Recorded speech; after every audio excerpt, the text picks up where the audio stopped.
ఒక్కసారి వీడు చెప్పేది వినండి ఫ్రెండ్స్. ఆడుతుంటే మా మమ్మీ అటు నుంచి వస్తుంటే ఇది కొంచెం ఓపెన్ అయింది ఏమనుకోకటి తీసుకోండి అని ఇస్తుంటే వాడు ఏంది ఫ్రీగా వస్తే తీసుకుంటారా, ఏందే ఫ్రీగా వస్తే తీసుకుంటారా అని ఇట్లాంటి మాటలు మాట్లాడినాడు. ఫ్రీగా వస్తే ఎందుకు తీసుకున్నావు భయ్యా? నువ్వు ఫ్రీగా వస్తే తీసుకున్నావు అని చెప్తే అయిపోవు కదా. అసలు నీ డెలివరీ బాయ్ మీద మీ అమ్మ ఎందుకు ఉంచింది మరి? అంత నీచమైన వాడా డెలివరీ బాయ్ అంటే? మీ ఇంటి సభ్యులది పేరు కానప్పుడు మీరు ఎట్లా తీసుకున్నారు? డెలివరీ నాది కాదు అన్నప్పుడు డెలివరీ బాయ్ మళ్ళీ రిటర్న్ తీసుకుపోయేటాడు కదా. మీరు ఎట్లా తీసుకున్నారు డెలివరీ? దాని మీద పేరు అన్న కనబడదా?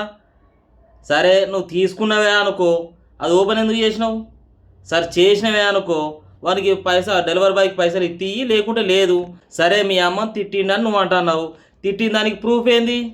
ఇంకా నీకన్నా అమీర్పేట హాస్టల్ మంచిగా ఉంటుంది తెలుసా? నీ ఇంటికన్నా గట్టిగా మాట్లాడితే ఒకసారి నువ్వు పెట్టిన వీడియోలో చూసుకొని నీ బెడ్ మీద బట్టలు ఎట్లున్నాయో దారుణంగా ఉన్నాయి. చిన్నపురాలు ఆడుకుంటుంది తెలుసా? దానికన్నా అద్మానంగా ఉన్నాయి నీ బట్టలు. ఇంకా నువ్వు ఇంకా బిల్డప్ నీకొకటి. నువ్వు ఎక్కడైనా డ్యూటీ చేసినావా? నీ ముఖానికి 30,000 జీతం ఎత్తినావా? ఏమన్నా ఎప్పుడన్నా కష్టపడితే చేస్తుందిరా నీకు కష్టం విలువ?